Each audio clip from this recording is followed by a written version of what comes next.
Hello दोस्तों, 8G classes में आपका स्वागत है। दोस्तों, आरआरबी एनटीपीसी सीवीटी 2 और आरआरबी ग्रुप डी एग्जाम के लिए मोस्ट इंपोर्टेंट क्वेश्चन दोस्तों हम ला रहे हैं। और यह जो है इस सीरीज का दूसरा वीडियो है। इससे पहले एक वीडियो अपलोड किए जा चुके हैं। अगर आप अभी तक उसको नहीं देखे हैं तो डिस्क्रिप्शन में लिंक रहता है, वहां जाकर जरूर देख लें। दोस्तों, जितने भी क्वेश्चन है सारे क्वेश्चन प्रीवियस ईयर्स के क्वेश्चन है, मोस्ट इंपोर्टेंट क्वेश्चन है। अगर आप एग्जाम में दोस्तों कम से कम 50 में से 45 तक अगर आप स्कोर करना चाहते हैं तो ये सारे क्वेश्चन काफी इंपॉर्टेंट होने वाले हैं एग्जाम के दृष्टिकोण से। तो चलिए दोस्तों, देर न करते वीडियो की शुरुआत करते हैं। वीडियो शुरू करने से पहले आपसे छोटा सा रिक्वेस्ट है, चैनल पर नए होंगे चैनल को सब्सक्राइब करके बेल आइकन को ऑन कर दीजिएगा। तो चलिए दोस्तों, फर्स्ट क्वेश्चन की तरफ आगे बढ़ते हैं। तो यहाँ देख सकते हैं दोस्तों कि फर्स्ट क्वेश्चन कल जो है 1 से लेकर 35 तक जो है किए गए थे। और ये क्वेश्चन जो है आरआरबी एनटीपीसी स्टेज 1, आप देख सकते हैं 28/3/2016 शिफ्ट 2 के पेपर है। यानी शिफ्ट 2 में ये प्रश्न पूछे गए हैं। तो दोस्तों ये काफी इंपॉर्टेंट हो जाता है अगर आप सीवीटी 2 की तैयारी कर रहे हैं तो देख सकते हैं पहला प्रश्न है। इसमें पहला प्रश्न कुछ इस प्रकार है, आप देख सकते हैं कि सर्वाधिक ऑस्कर पुरस्कार जीतने वाले पुरुष रिकॉर्ड किसके नाम पर है। तो दोस्तों, सर्वाधिक ऑस्कर जो है पुरस्कार जीतने वाले अगर पुरुष रिकॉर्ड की बात करें तो इसका आंसर होगा ऑप्शन ए, वाल्ट डिज्नी। दोस्तों, एक चीज आपको ये जानकारी होनी चाहिए कि ऑस्कर पुरस्कार जो है सिनेमा के क्षेत्र में दी जाते हैं। और ये सिनेमा के क्षेत्रों के सबसे बड़ा जो है पुरस्कार माना जाता है। बात करें ये किसके द्वारा दिया जाता है तो ऑस्कर पुरस्कार हमेशा जो है अमेरिका के द्वारा दिया जाता है। किसी भी व्यक्ति को अगर देना है ये अमेरिका के द्वारा दिया जाता है। इसकी शुरुआत जो हुई थी ऑस्कर अवार्ड की शुरुआत की अगर बात करें ये 1929 ईस्वी से शुरू हुआ था। यहीं से दोस्तों एक चीज और आपको याद रख लेने हैं कि जो है ग्रैमी अवार्ड जो होता है दोस्तों ये संगीत के क्षेत्र में यानी सर्वोच्च जो है पुरस्कार माना जाता है। और ये 1958 ईस्वी से दिया जाता है। तो ये सारी चीज आपको याद रखने हैं, काफी जो है इंपॉर्टेंट क्वेश्चन बन जाता है एग्जाम के दृष्टिकोण से। क्वेश्चन को रिलेट करके आप जितना पढ़ेंगे उतने बेहतर तरीके से आप एग्जाम में स्कोर कर पाएंगे। तो चलिए दोस्तों, 37वां प्रश्न देख सकते हैं, पद्म श्री से सम्मानित किए जाने वाले पहले हॉकी खिलाड़ी कौन थे। तो इसके आंसर की बात करें दोस्तों कि जो है पद्म श्री से सम्मानित किए जाने वाले पहले खिलाड़ी कौन थे, ये ऑप्शन बी हो जाएगा सही, बलवीर सिंह सीनियर। दोस्तों यही जो है इन्हीं को जो है हॉकी में खिलाड़ी में जो है पहली बार जो है पद्म श्री दिया गया था। अब बात करें दोस्तों भारत का राष्ट्रीय खेल क्या है, तो भारत का जो राष्ट्रीय खेल है वो हॉकी है। और ये जो है हॉकी खेल जो होता है ये 70 मिनट की जो है अवधि तक जो है खेला जाता है। ये भी एग्जाम में प्रश्न पूछे गए हैं। दोस्तों मेजर ध्यानचंद जो है इन्हीं के नाम पर जो है 29 अगस्त को खेल दिवस के रूप में मनाया जाता है प्रत्येक वर्ष। इन्हीं को जो है याद रखने के लिए जो है मेजर ध्यानचंद जो है इन्हीं के यादगार पर, क्योंकि इन्हें जो है हॉकी का जादूगर भी कहा जाता है। तो मैं उम्मीद करता हूँ ये सारी चीजें आप समझ पा रहे होंगे। नेक्स्ट हम देख सकते हैं 38वां प्रश्न है कि निम्नलिखित में से एथेनॉल किससे प्राप्त किया जा सकता है। तो दोस्तों यहाँ 4 ऑप्शन आपको दिए गए हैं। तो इसमें जो है आपको पूछा गया है कि एथेनॉल जो है किससे प्राप्त किया जा सकता है। इसका करेक्ट आंसर की बात करें ऑप्शन सी हो जाएगा सही, गन्ना। एथेनॉल जो है गन्ने से प्राप्त किए जाते हैं। उसके बाद दोस्तों बात करें कि जो है सर्वाधिक गन्ना जो है भारत के किस राज्य में उपजाए जाते हैं, तो ये जो है उत्तर प्रदेश। आप याद रखेंगे दोस्तों, उत्तर प्रदेश इसका करेक्ट आंसर हो जाएगा। नेक्स्ट क्वेश्चन आप देख सकते हैं, मोटापे को नापने के लिए निम्नलिखित में से किसका उपयोग किया जाता है। तो इसका करेक्ट आंसर की अगर बात करें जो है मोटापे को किस चीज से मापा जाता है, तो इसका आंसर हो जाएगा ऑप्शन बी हो जाएगा सही, BMI। दोस्तों बॉडी मास इंडेक्स, इसका जो फुल फॉर्म होता है वो होता है बॉडी मास इंडेक्स। तो यही इसका जो है करेक्ट आंसर हो जाएगा दोस्तों। इसी से जो है मोटापे को मापा जाता है। तो ये चीजें आप समझ गए होंगे। चलिए नेक्स्ट क्वेश्चन की तरफ आगे बढ़ते हैं। नेक्स्ट क्वेश्चन आप देख सकते हैं दोस्तों क्या है, 14 नंबर आप देख सकते हैं, लीवर पर वह बिंदु कौन सा है जो अपने स्थान पर स्थिर रहता है। तो इसका आंसर की अगर बात करें जो है लीवर पर वह बिंदु कौन सा जो अपने स्थान पर स्थिर रहता है, ऑप्शन सी हो जाएगा सही, फलक्रम। चलिए दोस्तों नेक्स्ट क्वेश्चन की तरफ आगे बढ़ते हैं। नेक्स्ट आप देख सकते हैं 41 नंबर प्रश्न, पक्षियों के अध्ययन को क्या कहा जाता है। तो इसका जो करेक्ट आंसर होगा वो होगा ऑप्शन बी हो जाएगा सही, ऑर्निथोलॉजी, ये जो है पक्षियों का अध्ययन होता है। कीड़ों के अध्ययन को दोस्तों एंटोमोलॉजी कहा जाता है। और जो रेप्टाइल्स जानवर होते हैं उसका अध्ययन, जैसे सांप उप का अध्ययन जो है हर्पेटोलॉजी के अंतर्गत जाने जाते हैं। तो ये सारी चीज़ों को आपको अच्छे से समझना दोस्तों। फलों का अध्ययन जो होता है वो पोमोलॉजी होता है, और फूलों का जो अध्ययन होता है वो एंथोलॉजी। तो ये सारी चीज़ों को भी आप याद रखेंगे। चलिए दोस्तों नेक्स्ट की तरफ आगे बढ़ते हैं। नेक्स्ट क्वेश्चन आप देख सकते हैं 42 नंबर प्रश्न है, सौर मंडल का सबसे छोटा ग्रह कौन सा है। तो ये तो आपको याद होगा दोस्तों। इसका आंसर की बात करें ऑप्शन सी हो जाएगा सही। बुध ग्रह जो है सौर मंडल का सबसे छोटा ग्रह है। लेकिन दोस्तों इससे पहले जो हम आपको बताते हैं कि 2006 से पहले जो है सबसे छोटा ग्रह जो है माना जाता था प्लूटो को। लेकिन उससे जो है ये प्लूटो आप देख रहे होंगे, इसे बौने ग्रह के श्रेणी में रखा गया और 2006 में जो है इसे ग्रह की श्रेणी से प्लूटो को बाहर निकाल दिया। इसीलिए दोस्तों अब जो है ग्रह की संख्या अगर बात करें तो 8 ग्रह होंगे।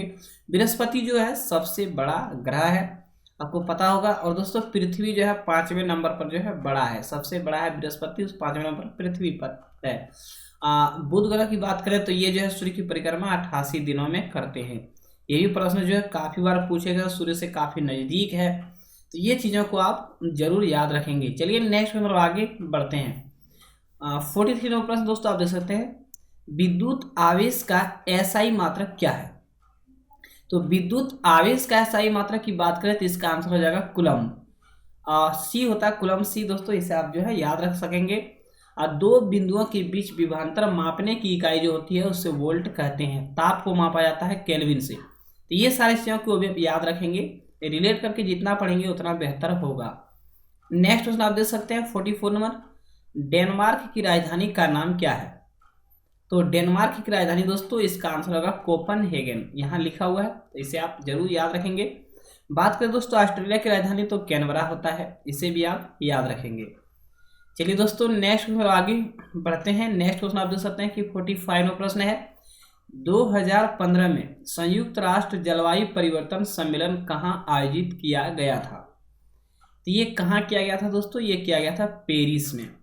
फ्रांस की राजधानी पेरिस है, उसी में जो है ये आयोजित किया गया था। और इसमें कुल जो है 145 देशों ने भाग लिए थे। तो ये सारी चीज़ों को भी आप याद रखेंगे, काफ़ी मोस्ट इंपोर्टेंट प्रश्न हो जाता है एग्जाम के पॉइंट ऑफ व्यू से। तो चलिए दोस्तों नेक्स्ट क्वेश्चन आगे बढ़ते हैं। नेक्स्ट क्वेश्चन आप देख सकते हैं 46 नंबर प्रश्न है, भारत में सबसे पुराना बांध कौन सा है। तो भारत की अगर सबसे पुराना बांध की बात करें दोस्तों इसका ऑप्शन डी हो जाएगा सही, ग्रैंड अनिकुट जो है कल्लानाई, यही जो है सबसे पुराना बांध है। दोस्तों बात करें इसमें भारत का सबसे लंबा बांध, भारत का जो सबसे लंबा बांध है वो है हीराकुंड बांध। और हीराकुंड बांध दोस्तों कहाँ है, ये महानदी पर बनाया गया है जो कि उड़ीसा में है। भारत का सबसे ऊंचा बांध की बात करें तो वह है भाखड़ा नंगल परियोजना या भाखड़ा नंगल बांध कह सकते हैं, जो कि सतलज नदी पर है पंजाब में। ये सभी प्रश्न जो है एग्जाम में पूछे जाते हैं, तो ये चीज़ें को आप याद रखेंगे, मोस्ट इंपोर्टेंट प्रश्न है। और बहुत सारा प्रश्न पूछा जाता है दोस्तों जो है कृष्णा सागर बांध, तो नागार्जुन सागर बांध जो है कृष्णा नदी पर, सॉरी थोड़ा उल्टा बोला गया, तो यहाँ से आप इसे याद रखेंगे। चलिए नेक्स्ट क्वेश्चन पर आगे बढ़ते हैं। नेक्स्ट क्वेश्चन आप देख सकते हैं 2018 के शीतकालीन ओलंपिक खेल कहाँ पर आयोजित होंगे। तो ये जो है कहाँ पर आयोजित होंगे, ये उस टाइम के प्रश्न है दोस्तों जब ये इसका एग्जाम हुआ था। ये उस समय का जो है करंट अफेयर्स था। इसका ऑप्शन की बात करें योंगचांग होगा। चलिए नेक्स्ट क्वेश्चन आगे बढ़ते हैं। नेक्स्ट आप देख सकते हैं 48वां प्रश्न है, पानी के अंदर की वस्तुओं का पता लगाने के लिए किस यंत्र का उपयोग किया जाता है। तो पानी के अंदर वस्तुओं का अगर पता लगाने के लिए किस यंत्र का उपयोग किया, तो बात करें तो इसका ऑप्शन सी हो जाएगा सही, सोनार। तो दोस्तों इसे आप याद रखेंगे। और बात करें कि पानी के अंदर जब गोताखोर जाता है तो कौन कौन सी गैस का जो है मिश्रण लेके पहुंचता है, ये भी जो है एग्जाम में पूछा गया है। तो दोस्तों वो ऑक्सीजन और हीलियम याद रखेंगे, ये ऑक्सीजन और हीलियम के मिश्रण की गैस जो है वो लेकर जाते हैं और वो श्वास लेते हैं। और पेरिस्कोप क्या होता है दोस्तों, तो पेरिस्कोप भी आप समझ लें, पेरिस्कोप जो है पानी के अंदर जो आदमी जा रहे हैं या कोई जा रहे हैं तो बाहर की वस्तुओं को देखने के लिए जो है पेरिस्कोप का इस्तेमाल करते हैं। नेक्स्ट क्वेश्चन पर आगे बढ़ते हैं। नेक्स्ट क्वेश्चन आप देख सकते हैं, स्वतंत्र भारत के गवर्नर जनरल कौन थे। तो स्वतंत्र भारत के गवर्नर जनरल की बात करें तो इसका आंसर हो जाएगा लॉर्ड माउंटबेटन। लेकिन स्वतंत्र भारत के प्रथम गवर्नर जनरल, ऐसा अगर रहेगा दोस्तों कि स्वतंत्र भारत के प्रथम गवर्नर जनरल तो लॉर्ड माउंटबेटन होगा। और स्वतंत्र भारत के प्रथम भारतीय गवर्नर जनरल की अगर बात करें तो चक्रवर्ती राजगोपालाचारी। याद रखेंगे कि स्वतंत्र भारत के मतलब भारतीय गवर्नर जनरल कौन बने थे शुरुआत में, तो चक्रवर्ती राजगोपालाचारी। अब इसे याद रखेंगे। मोस्ट इंपोर्टेंट प्रश्न है, भारत के प्रथम राष्ट्रपति डॉक्टर राजेंद्र प्रसाद थे, देख सकते हैं। नेक्स्ट क्वेश्चन है दोस्तों, नेक्स्ट क्वेश्चन 50 नंबर प्रश्न है, अंतरिक्ष में जाने वाले सर्वप्रथम कुत्ते का नाम क्या है। तो काफी बार ये क्वेश्चन पूछा गया। इसके आंसर की बात करें ऑप्शन बी हो जाएगा सही, लाइका। जो सर्वप्रथम जो है अंतरिक्ष में कुत्ते को भेजा गया था वो लाइका था। भारत का प्रथम व्यक्ति जो अंतरिक्ष में कदम रखा तो राकेश शर्मा, काफी फेमस है, आप जानते होंगे। ये सारे क्वेश्चन दोस्तों मोस्ट इंपोर्टेंट है, आप ये सारी चीजों को याद रखेंगे। चलिए नेक्स्ट क्वेश्चन पर आगे बढ़ते हैं। नेक्स्ट क्वेश्चन आप देख सकते हैं, विटामिन ए की कमी से कौन सा रोग होता है। तो दोस्तों इसके आंसर की बात करें ऑप्शन ए हो जाएगा सही, रतौंधी। विटामिन ए की कमी से रतौंधी होता है। विटामिन B1 की कमी से क्या होता है, तो बेरी होता है। ये भी मोस्ट इंपोर्टेंट प्रश्न है। एनीमिया दोस्तों खून की कमी से होता है, तो आप इसे याद रखेंगे। चलिए दोस्तों नेक्स्ट क्वेश्चन पर आगे बढ़ते हैं। नेक्स्ट क्वेश्चन आप देख सकते हैं 52 नंबर प्रश्न है, भारतीय संविधान में कितने मौलिक अधिकारों का उल्लेख किया गया है। तो दोस्तों इस ऑप्शन में तो अगर बात करें तो जो है अभी इसका जो है आंसर ऑप्शन बी हो जाएगा सही 7। लेकिन फिर भी अभी जो है एक मौलिक अधिकार को संविधान से हटाया गया है। तो अभी मौलिक अधिकारों की कुल संख्या 6 है। किससे हटाया गया है, तो संपत्ति का अधिकार। पहले संपत्ति का अधिकार भी जो है एक मौलिक अधिकार हुआ करता था, लेकिन इसे जो है निकाल करके जो है संविधान के अनुच्छेद 300 के क में इसको रखा है। तो ये चीज़ों को भी आप याद रखेंगे। और ये संपत्ति का अधिकार जो है इसे कानूनी अधिकार दिया गया। अब सिर्फ और सिर्फ जो है 6 मौलिक अधिकार बचे हैं। मौलिक अधिकार कहाँ से लिया गया था, तो ये रूस अमेरिका से लिया गया था, याद रखेंगे दोस्तों। 53 नंबर प्रश्न है, 2015 में पुरुषों का फ्रेंच ओपन पुरस्कार किसने जीता। तो ये किसने जीता है, इसका आंसर की बात करें ऑप्शन सी हो जाएगा सही, स्टेन वावरिंग। उस टाइम का ये बहुत ही मतलब करंट अफेयर्स के क्वेश्चन थे। 54 नंबर प्रश्न की बात करें, क्षेत्रफल की दृष्टि से सबसे बड़ा दूसरा देश कौन सा है। दोस्तों दूसरा पूछा गया, इस बात का ध्यान रहे कि क्षेत्रफल की दृष्टि से सबसे बड़ा तो रूस है, ये आपको पता है। लेकिन दूसरा बड़ा की बात करें तो ये कनाडा है, इसे भी आप याद रखेंगे। दोस्तों हमारे भारत जो है बड़ा के श्रेणी में अगर क्षेत्रफल की दृष्टि से देखें तो 7वें नंबर पर आता है। और 8वां नंबर भी जो है आपको याद रखना, जो कि अर्जेंटीना है। कई बार ये क्वेश्चन पूछा गया, सभी 7 तक ही याद रखते हैं, लेकिन 8वां जो है अर्जेंटीना है, इससे आप याद रखेंगे। चलिए फ्रेंड नेक्स्ट क्वेश्चन पर आगे बढ़ते हैं। 55 नंबर प्रश्न आप देख सकते हैं, द्रविड़ मुनेत्र कड़गम यानी DMK की स्थापना किसने की। तो दोस्तों यह एक जो है तमिलनाडु का क्षेत्रीय पार्टी का नाम है, तो आप इसे याद रखेंगे DMK। और इसकी स्थापना किसने की थी, तो ये की थी ऑप्शन सी हो जाएगा सही, CN अन्नादुरई ने। मोस्ट इंपोर्टेंट प्रश्न है, तो इसे आप जरूर याद रखेंगे। चलिए दोस्तों इसकी स्थापना की अगर बात करें तो 1932 में हुई थी। नेक्स्ट क्वेश्चन आगे बढ़ते हैं। नेक्स्ट क्वेश्चन आप देख सकते हैं, भारतीय अंतरिक्ष कार्यक्रम का जनक किसे कहा जाता है। काफी अच्छे प्रश्न है। इसके आंसर की बात करें विक्रम साराभाई हो जाएगा आंसर। विक्रम साराभाई जो है भारतीय अंतरिक्ष कार्यक्रम का जनक माना जाता है। APJ अब्दुल कलाम की बात करें फ्रेंड्स तो ये भारत के राष्ट्रपति भी रह चुके हैं। और ये जो है प्रथम भारतीय मिसाइल मैन के नाम से भी जो है APJ अब्दुल कलाम को जाना जाता है। और इन्हीं का एक प्रसिद्ध पुस्तक है a Wings of Fire. Most important प्रश्न है, तो ये सारी चीज़ों को आप याद रखेंगे। दोस्तों भारत के परमाणु जनक किसे माना जाता है, तो ये माना जाता है होमी भाभा जहांगीर। ये भी क्वेश्चन को आप याद रखेंगे। चलिए नेक्स्ट पर आगे बढ़ते हैं। 57 नंबर प्रश्न देख सकते हैं, कंप्यूटर चिप का दूसरा नाम है। तो ये दोस्तों कंप्यूटर चिप की अगर बात करें दूसरा नाम तो ये होगा, इसका आंसर हो जाएगा माइक्रोचिप। याद रखेंगे कंप्यूटर के पिता क्या होते हैं, चार्ल्स बेबेज होते हैं। और लगभग कंप्यूटर में जितने भी छोटे छोटे चिप होते हैं सभी जो है कनेक्ट होते हैं मदरबोर्ड से आकर। CPU का फुल फॉर्म दोस्तों अगर बात करें सेंट्रल प्रोसेसिंग यूनिट। ये सारे प्रश्न मोस्ट इंपोर्टेंट है, आप जो है क्वेश्चन को रिलेट करके जितना पढ़ेंगे उतना बेहतर तरीके से आप याद रख पाएंगे। चलिए दोस्तों नेक्स्ट की तरफ आगे बढ़ते हैं। 58 में प्रश्न है, किस देश का स्वतंत्रता दिवस 4 जनवरी को मनाया जाता है। तो इसके आंसर की बात करें दोस्तों तो इसका आंसर हो जाएगा ऑप्शन बी हो जाएगा सही, म्यांमार। यानी म्यांमार को जो है प्रत्येक 4 जनवरी को वो स्वतंत्रता दिवस मनाते हैं। बात करें दोस्तों 4 जुलाई को, तो 4 जुलाई को जो है अमेरिका अपना स्वतंत्रता दिवस मनाते हैं। बात करें 14 जुलाई तो यहाँ जो है फ्रांस अपना जो है, याद रखेंगे दोस्तों, फ्रांस अपना जो है स्वतंत्रता दिवस मनाते हैं। और भारत जो है 15 अगस्त को स्वतंत्रता दिवस मनाते हैं, पाकिस्तान 14 अगस्त को। ये सारे प्रश्नों को आप याद रखेंगे, मोस्ट इंपोर्टेंट प्रश्न है। चलिए नेक्स्ट क्वेश्चन आगे बढ़ते हैं। नेक्स्ट क्वेश्चन आप देख सकते हैं दोस्तों क्या है, 59 प्रश्न, किस ग्रह के एक चंद्रमा का नाम गैनीमीड है। दोस्तों चंद्रमा से तात्पर्य है कि उसका उपग्रह, किस ग्रह के उपग्रह का नाम जो है गैनीमीड है। मोस्ट इंपोर्टेंट प्रश्न है। इसके आंसर की बात करें तो ये हो जाएगा बृहस्पति। बृहस्पति ग्रह के जो है सबसे बड़ा चंद्रमा की बात करें तो गैनीमीड। कौन कौन ऐसे 2 ग्रह हैं जिसके पास कोई उपग्रह नहीं है, याद रखना शुक्र और बुध ऐसे जो है ग्रह है इसके पास कोई उपग्रह नहीं है। दोस्तों बात करें शनि, शनि का जो है ग्रह उपग्रह का नाम है टाइटन। और सबसे अधिक उपग्रह की जो संख्या है किसके पास है, तो शनि के पास है। ये भी चीज़ आप याद रखेंगे, मोस्ट इंपोर्टेंट प्रश्न है। चलिए दोस्तों 60 नंबर क्वेश्चन देखते हैं क्या है, AQI से क्या अभिप्राय है। ये चीज़ों को आपसे पूछा गया दोस्तों। इसका आंसर की अगर बात करें ऑप्शन बी हो जाएगा सही, एयर क्वालिटी इंडेक्स। तो ये फुल फॉर्म से प्रश्न थे। चलिए दोस्तों नेक्स्ट मतलब आगे बढ़ते हैं।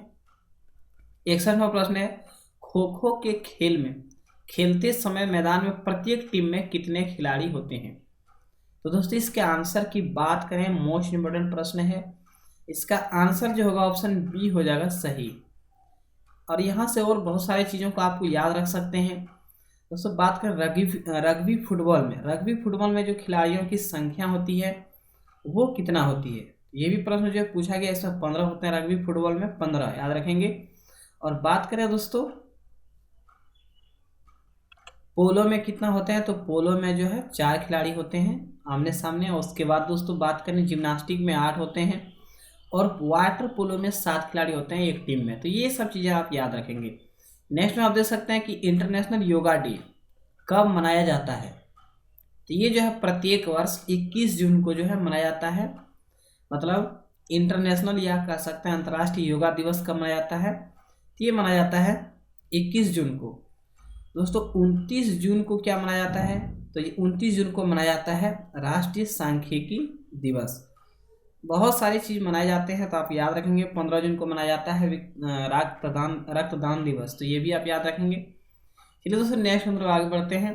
लोकसभा के पहले अध्यक्ष या स्पीकर कौन थे। तो इसका आंसर की बात करें ऑप्शन ए हो जाएगा सही, जीवी मावलंकर, गणेश वासुदेव मावलंकर इसका जो है पूरा नाम है दोस्तों, तो आप इसे याद रखेंगे। और ये जो है कब मतलब चुने गए थे, तो 1926 ईस्वी में याद रखेंगे। स्पीकर के बारे में हमारे भारतीय संविधान में किस अनुच्छेद में लिखा गया, ये भी जो है प्रश्न पूछे जाते हैं। अनुच्छेद 93 याद रखेंगे दोस्तों, अनुच्छेद जो है 93 में स्पीकर की चर्चा की गई है, ये भी आप याद रखेंगे। चलिए दोस्तों नेक्स्ट क्वेश्चन आगे बढ़ते हैं। नेक्स्ट क्वेश्चन है 64, पोलियो के टीके की खोज किसने की। तो इसका आंसर की बात करें ऑप्शन बी हो जाएगा सही, जॉन ई साल्क, यही करेक्ट आंसर हो जाएगा दोस्तों। और दूध के पाश्चुरीकृत करने में जो है किसकी खोज की गई थी, किसने की थी, ये लुईस पास्चर ने की थी। और ये रेबीज के टीके की भी जो है खोज की है। बात करें दोस्तों अलेक्जेंडर फ्लेमिंग ने, तो ये जो है पेनिसिलिन नामक औषधि की खोज की है। मेरी क्यूरी ने क्या खोज किया है, रेडियम, तो ये भी आप याद रखेंगे। दोस्तों नेक्स्ट आगे बढ़ते हैं। 65 नंबर प्रश्न है, जो अनोखा है वह मालूम करें, जैसे मंदिर, ईंट, महल, घर। तो ये रीजनिंग जैसा प्रश्न है, इसका आंसर हो जाएगा ईंट। क्यों होगा, क्योंकि दोस्तों यहाँ मंदिर है, महल है, घर है, सभी में ईंट लगे हुए, लेकिन यहाँ एक जो है सिंगल ईंट दे दिया, इसका मतलब ही जो है वो डिफरेंट हो जाता है। 66 नंबर क्वेश्चन आप देखेंगे कि गौतम बुद्ध को ज्ञान कहाँ पर प्राप्त हुआ था। तो दोस्तों इसका आंसर की बात करें ऑप्शन ए हो जाएगा सही, बोध गया में। बोध गया में जो है बोधि वृक्ष के नीचे गौतम बुद्ध को ज्ञान की प्राप्ति हुई थी। गौतम बुद्ध की मृत्यु कहाँ हुई थी, ये हुई थी कुशीनगर में। और उसका जन्म हुआ था लुम्बिनी कपिलवस्तु नामक स्थान पर, नेपाल में। ये भी आप याद रखेंगे। चलिए दोस्तों नेक्स्ट में आगे बढ़ते हैं। 67 नंबर, इस ब्रह्मांड में दूसरा प्रचुर मात्रा में सर्वाधिक तत्व कौन सा है? दूसरा आपसे पूछा गया है, जो कि मोस्ट इंपोर्टेंट प्रश्न है। पहला तो आपको पता है दोस्तों, पहला हाइड्रोजन है। हाइड्रोजन जो है मोस्ट इंपोर्टेंट, मतलब सबसे ज़्यादा यही है। दूसरा क्या है दोस्तों? हीलियम हो जाएगा इसका करेक्ट आंसर। नाइट्रोजन हमारे वायुमंडल में कितने प्रतिशत है? 78%। ये चीज़ों को भी याद रखेंगे। कार्बन डाइऑक्साइड गैस कितना है? 0.03%। चलिए दोस्तों नेक्स्ट नंबर आगे बढ़ते हैं। 68 नंबर प्रश्न है, किस देश ने यूएसए को स्टैच्यू ऑफ लिबर्टी मतलब भेंट की थी? तो ये स्टैच्यू ऑफ लिबर्टी जो है आपको बता दें दोस्तों कि फ्रांस देश ने जो है यूएसए को यानी यूनाइटेड स्टेट अमेरिका को जो है गिफ्ट दिया था, भेंट दिया था। ये भी जो है मोस्ट इंपोर्टेंट प्रश्न बन जाता है। 4 जुलाई को आपको बता दोस्तों कि वहाँ जो है 4 जुलाई को अमेरिका जो है अपना स्वतंत्रता दिवस मनाता है। चलिए दोस्तों नेक्स्ट नंबर आगे बढ़ते हैं।